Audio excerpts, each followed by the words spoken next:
4 years ago, I broke up with my boyfriend Dan, but I decided not to tell him. Dan had been coming around to my apartment and my work even though I repeatedly told him I was not interested. I had been planning to move to get away from him and I didn't want him to have an excuse to be in my life.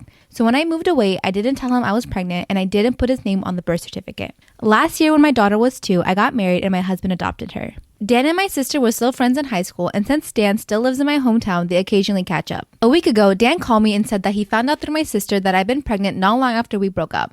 He was furious that I had never told him and that the baby might be his and accused me of keeping him away from his daughter.